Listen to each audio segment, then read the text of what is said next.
La mission de l'association V2M, c'est l'attractivité du centre-ville. On a voulu cette année, en 2023, lancer un podcast. Et pour ce premier épisode, on est avec Jacques Emprunt, commerçant historique, emblématique du centre-ville de Montpellier. Il nous raconte sa ville. Alors allez-y, déjà je vous laisse vous présenter. Donc Jacques Emprunt, commerçant rue Saint-Guillain. Je suis la 4e génération et mon fils Nicolas va prendre ma suite. Voilà, donc on peut dire qu'il y a 5 générations en centre-ville du nom de Emprunt qui font du commerce depuis les années 1896 environ. Nous sommes d'origine savoyarde, plus précisément de Tignes et de Val d'Isère. Et à cette époque-là, en 1890, dans ces régions de France, la vie était dure. Donc il y a pas mal de gens qui ont émigré. Il y en a beaucoup qui sont allés à Paris, bien sûr. Et puis il y a une partie de cette émigration qui s'est faite dans le midi de la France, sans doute à cause en partie de la transhumance qui avait donné des habitudes. Et donc les gens se regroupaient là où ils connaissaient du monde. Voilà, il y a une immigration vers Marseille, vers Avignon et vers Montpellier. Voilà, donc ces Savoyards se sont regroupés à Montpellier. Il y avait un noyau dur de gens qui faisaient du commerce, qui étaient concentrés près de l'actuelle chambre de commerce, dans la rue Jules Latreille notamment. Et il y a eu de très belles affaires connues à Montpellier, qui étaient des affaires de Savoyards. Il y a eu la maison Bock, les maroquiniers. Il y a eu la maison Milos, qui faisait de la porcelaine et des arts de la table, comme nous. La maison Emprunt, donc. Il y a eu des Bock aussi, qui ont fait de la quincaillerie à côté de la place Jacques-Cœur, là. Et puis, il y a eu la maison Arnald Basile, qui existe encore, qui fait du déménagement.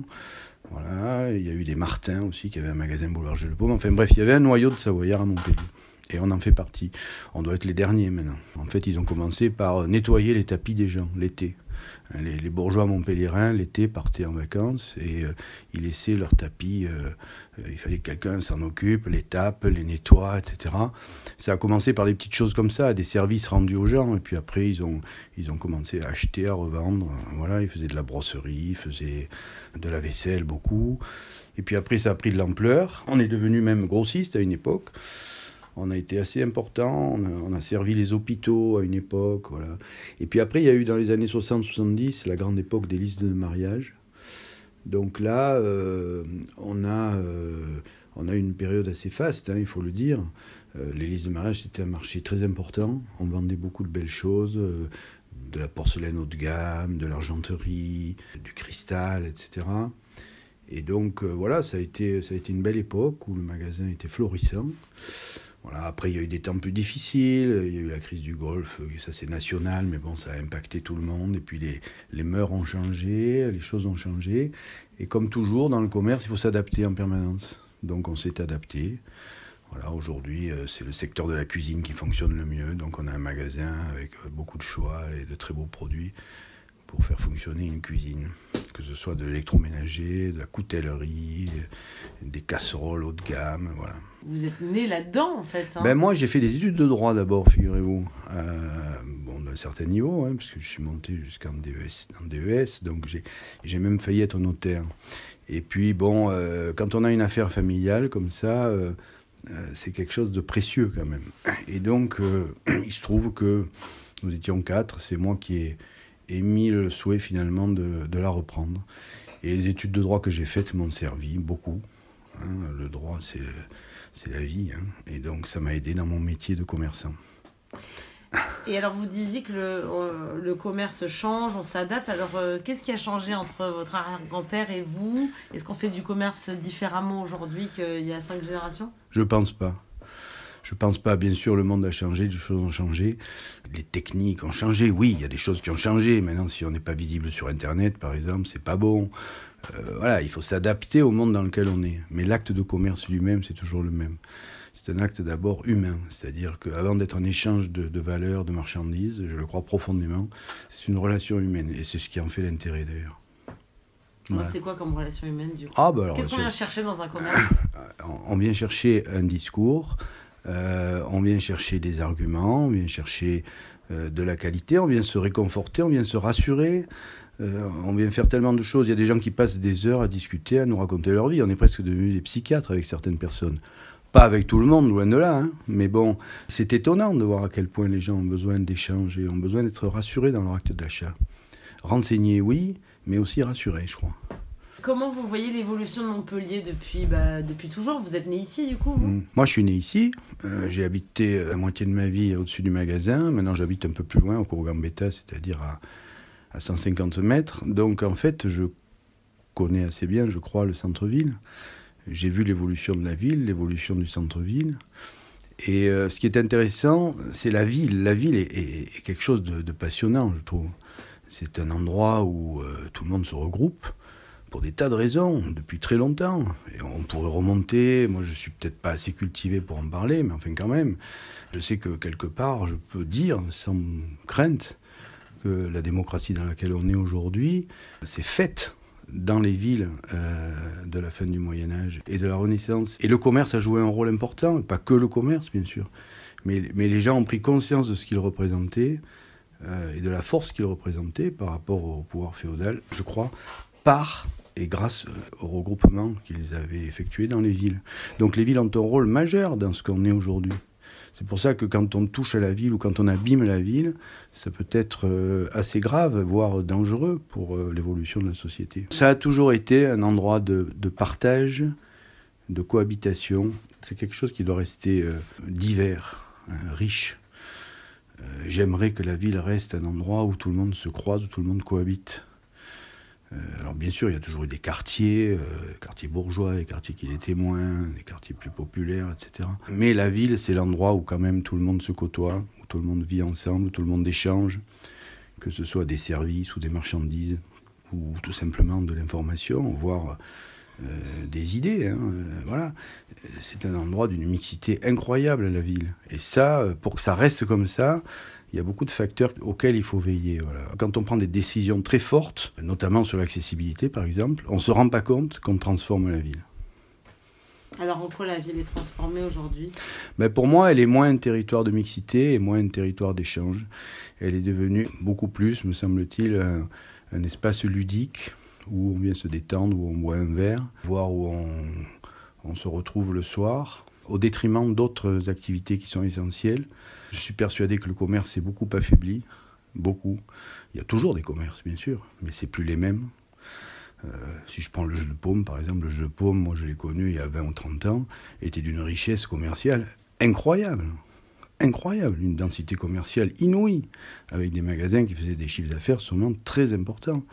Et aujourd'hui, c'est un espace qui est tout à fait agréable, où il n'y a pas grand monde, où le tramway règne en maître, où il y a quelques beaux magasins, oui, mais rien à voir avec la puissance commerciale et la diversité commerciale qu'il y avait il y a une vingtaine d'années dans le boulevard Jeu de Paume. Donc ça, je prends le Jeu de Paume, mais on pourrait citer d'autres quartiers, d'autres rues. J'ai connu la Grande Rue, ou plutôt la rue de la Loge, avec tous les bijoutiers, etc. Alors tout ça n'existe plus, tout ça a changé. C'est pas moins bien ou mieux, la question c'est pas ça, c'est que ça a changé. Et la ville est devenue, pour moi, plus ludique et moins profonde. Les couches sociales qui y vivent ont évolué. Il y a quelques grands bourgeois qui habitent encore dans la ville, mais beaucoup moins, pour des tas de raisons. Elle est devenue souvent une ville d'étudiants. Pour moi, c'est un espace, si vous voulez, qui est très animé, parce qu'on ne peut pas dire qu'il y ait personne en ville. Il y a énormément de monde. Mais les gens se respectent moins. Il y a une agressivité, alors c'est pas qu'à Montpellier, bon, c'est un problème, je dirais, général en France aujourd'hui, mais cette ville est devenue pour moi, oui, un espace où les gens se respectent moins, pour des tas de raisons. C'est assez compliqué à analyser. Par exemple, si je prends la piétonisation du centre-ville, pour moi, elle a un effet qu'on n'imagine pas. Elle transforme l'espace public en un plateau ludique. Avant, il y avait des trottoirs, c'était pour les piétons, il y avait des voies de circulation, c'était pour les voitures. Rien que ça met les gens quand même dans un état d'esprit différent. C'est-à-dire que chacun a sa place, c'est ce qu'il doit faire. Quand on interdit l'espace public à tel ou tel type de déplacement, on le réserve à tel autre. Donc on met des gens sur la touche. Et donc, on se retrouve avec un espace public qui est différent. Et on voit bien que ça pose des problèmes. On voit bien qu'aujourd'hui, par exemple, les trottinettes et les vélos circulent de manière anarchique sur l'espace piéton. Donc ça pose des problèmes de relations humaines. C'est dangereux pour certaines personnes, c'est désagréable, on ne se sent pas en sécurité. Voilà, je ne veux pas être celui qui dit tout le temps que c'était mieux avant, parce qu'avant il y avait d'autres problèmes. Mais il ne faut pas s'imaginer que tout ce qu'on a fait, notamment en matière de piétonisation, n'a pas d'incidence. Ça a une incidence qui va au-delà de ce qu'on croit. Voilà. Et puis ça transforme le commerce aussi. Ça, alors là, je pourrais en parler pendant des heures. À partir du moment où un espace est difficile d'accès ou perçu comme tel, forcément, le commerce s'en ressent. Il y a des activités qui sont impossibles maintenant en ville. Il y a des activités qui sont anarchiques, qui se développent de manière anarchique. Quand on voit tout l'espace qui est consacré aux bistrots et aux restaurants. J'ai rien contre les bistrots, j'ai rien contre les restaurants, mais une ville, ça n'est pas un restaurant. Quand je vois qu'il y a des tables de restaurants, par exemple, qui squattent devant des portes cochères, par exemple, des gens qui, pour rentrer chez eux, sont obligés de demander à d'autres gens qui sont en train de manger de pousser leurs chaises, ça n'est pas normal. Quand je vois que des rues sont complètement affectées à la restauration, ça n'est pas normal. Il faut penser aussi aux gens qui habitent dans ces rues, il faut penser aux gens, voilà, ne serait-ce que le problème du bruit, le problème de l'accès, etc. Donc la ville a été remodelée, oui. Et donc c'est pas toujours aussi bien qu'on croit. Et si vous aviez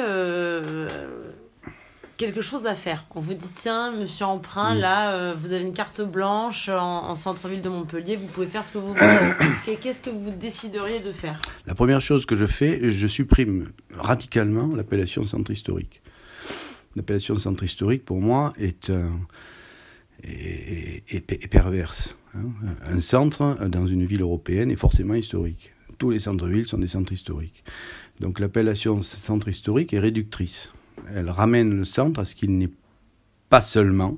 Il est historique, mais il n'est pas que cela, il est aussi le centre-ville, le centre de la ville. Voilà. Donc déjà, ça, c'est la première chose que je fais. La deuxième, je reviendrai en arrière sur l'hyper-piétonisation. C'est-à-dire que je considère qu'on est allé beaucoup trop loin, beaucoup trop fort, et qu'il faudrait rétablir un minimum de circulation d'accès d'une manière simple. Je considère que la semi-piétonisation est beaucoup plus efficace en fait que la piétonisation radicale qu'on voit à Montpellier. Semi-piétonisation, ça veut dire qu'on peut passer pour accéder dans certaines rues sans y stationner. Voilà. Et bon, alors ça demande à être affiné tout ça. Bien sûr, il y a des rues qui doivent rester complètement piétonnes, on est d'accord. Mais avoir à ce point développé le plateau piéton, ça n'a pas de sens. Il y a des rues, par exemple, la rue Marceau, qui est censée être piétonne, ou d'autres rues qui ne me viennent pas à l'esprit, mais il y a des quartiers où ça n'a pas de sens. On applique de manière radicale un dogme, en pensant qu'on va sauver la ville en la débarrassant de la voiture. Non, en la débarrassant de la voiture, on ne la sauve pas, on l'affaiblit aussi, il faut bien en avoir conscience. Moi, je suis pour des véhicules propres, je suis pour des véhicules plus petits, je suis pour une réglementation, je suis pour qu'on mette de l'ordre dans la ville, mais pas comme ça, de cette manière-là, en interdisant purement et simplement la ville à trop de gens. Il y a trop de gens maintenant qui ne viennent plus dans la ville ou qui viennent une fois par an. Et ça, c'est pas bon. Tous les gens qui habitent loin et qui ne peuvent venir qu'en voiture.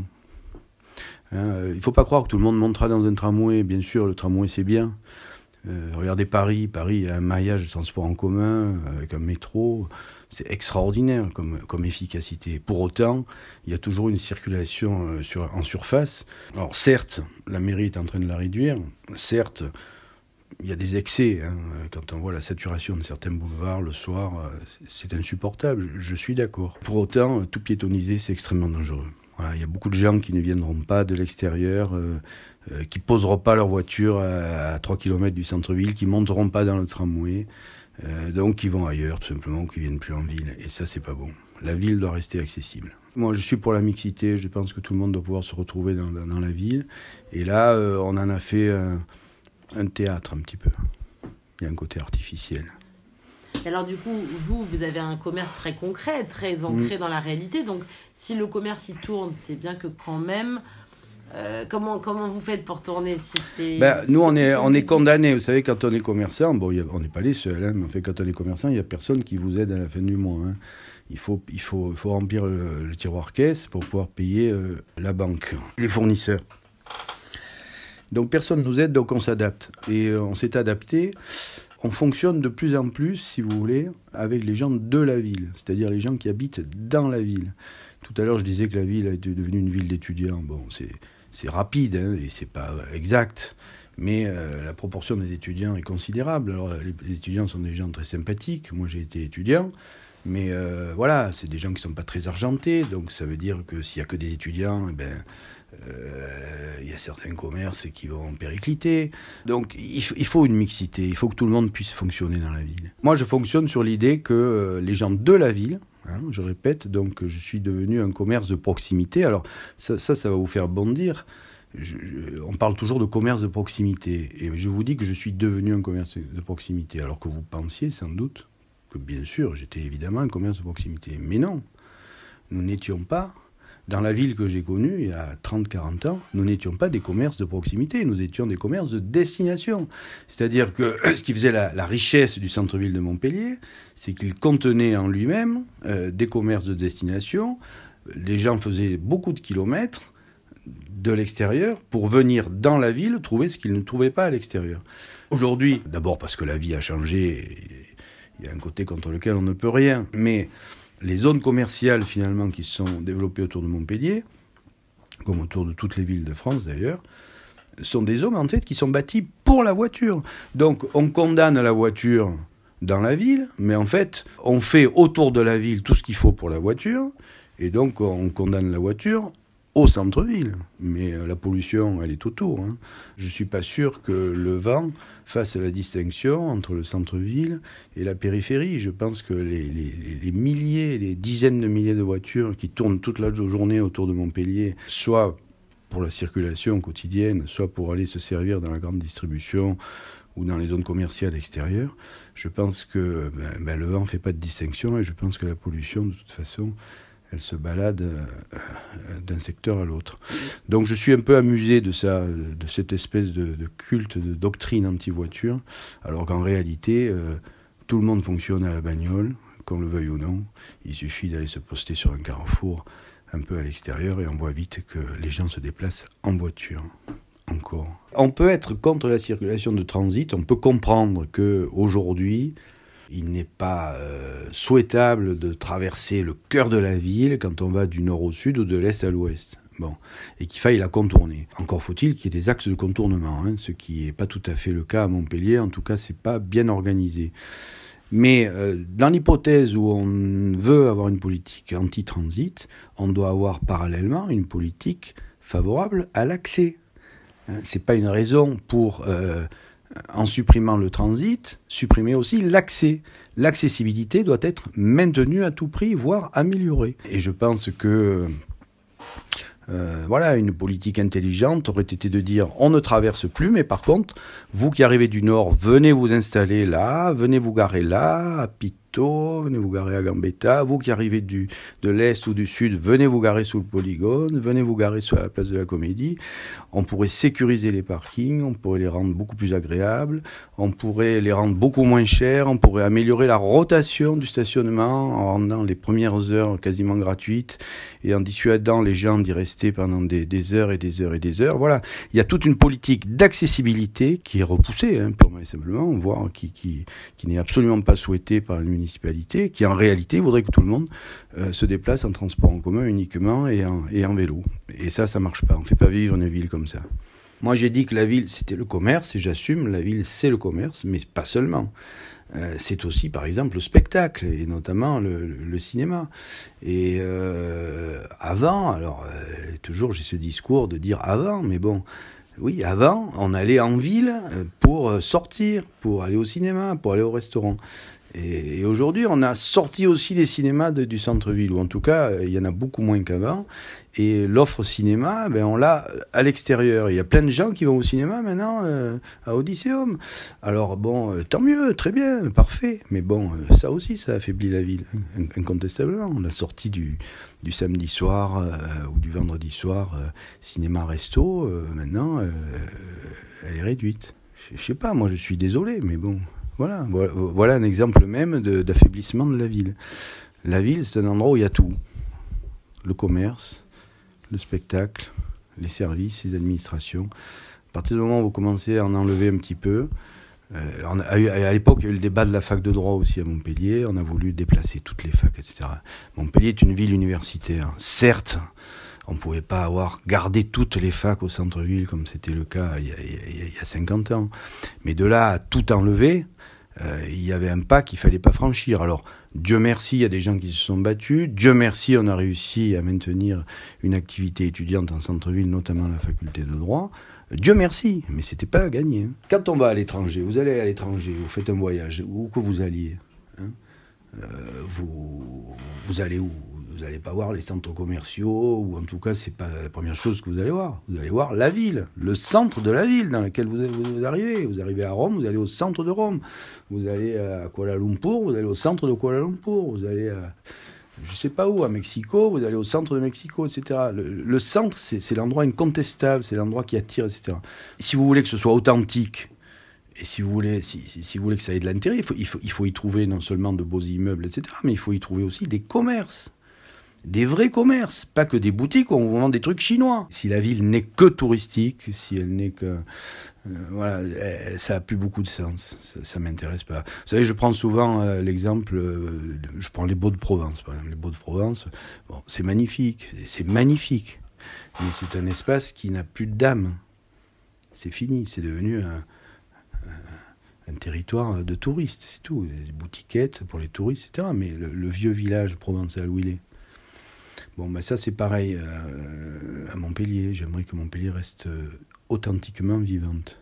Que ça ne devienne pas un territoire un bistrot géant et un territoire à touristes. La question c'est qu'est-ce que c'est que la ville ? Qu'est-ce qu'on veut que soit la ville ? Un centre-ville, c'est quoi ? Si c'est un théâtre de marionnettes, et si tout le monde est content comme ça, pourquoi pas ?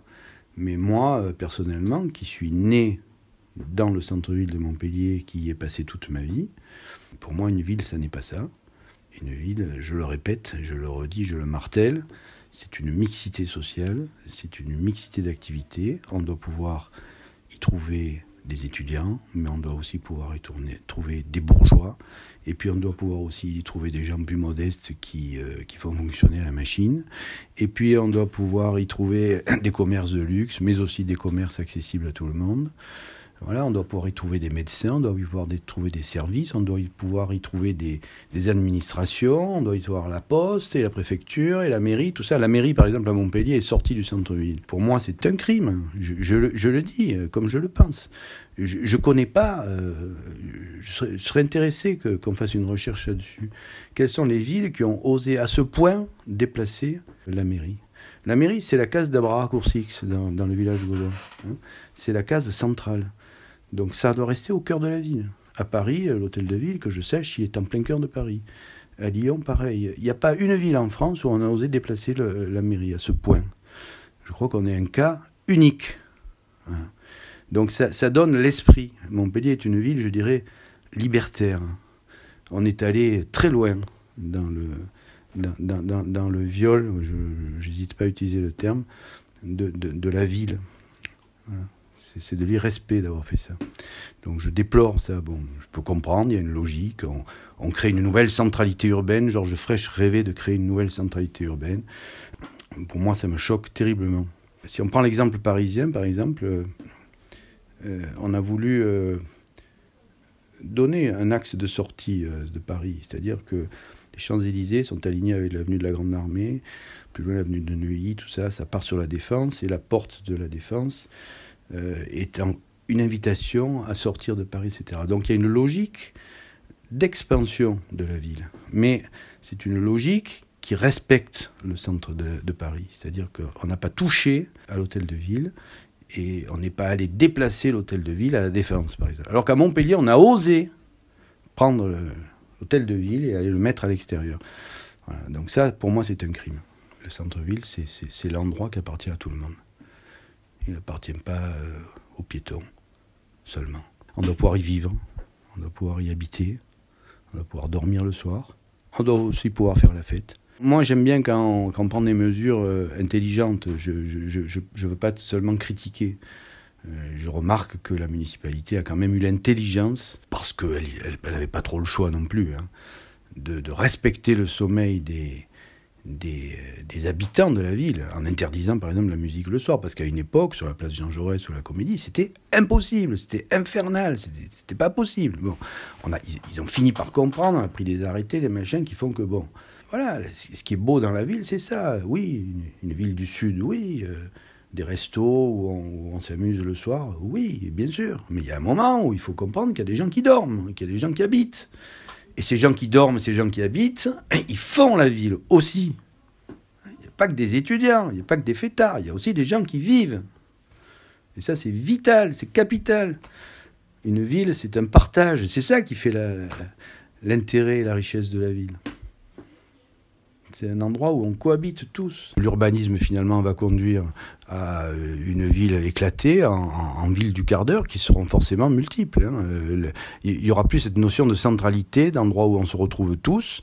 Chacun va vivre dans un quartier qui sera une ville du quart d'heure, où il y aura à peu près tout ce dont on a besoin. Et voilà, donc moi, je plaide pour le maintien de ce miracle qu'est finalement la centralité urbaine. Quand vous allez à Paris, intramuros, autour de l'île de la Cité, dans les vieux quartiers de Paris, vous êtes quand même au cœur de la capitale. Et ça n'a rien à voir avec le périphérique. Voilà. Bon, à Montpellier, c'est pareil. Le cœur de ville, l'écusson, le centre-ville, ça doit rester l'âme. C'est là qu'il y a l'âme de la ville. Et c'est ça qu'il faut défendre. Et pour le défendre, pour que ça reste authentique, il faut que ça reste actif, il faut que ça reste commerçant, il faut que ça reste vivant, il faut qu'on puisse encore y vivre, y habiter. Voilà, c'est ça qui est passionnant. Quelle ville on veut.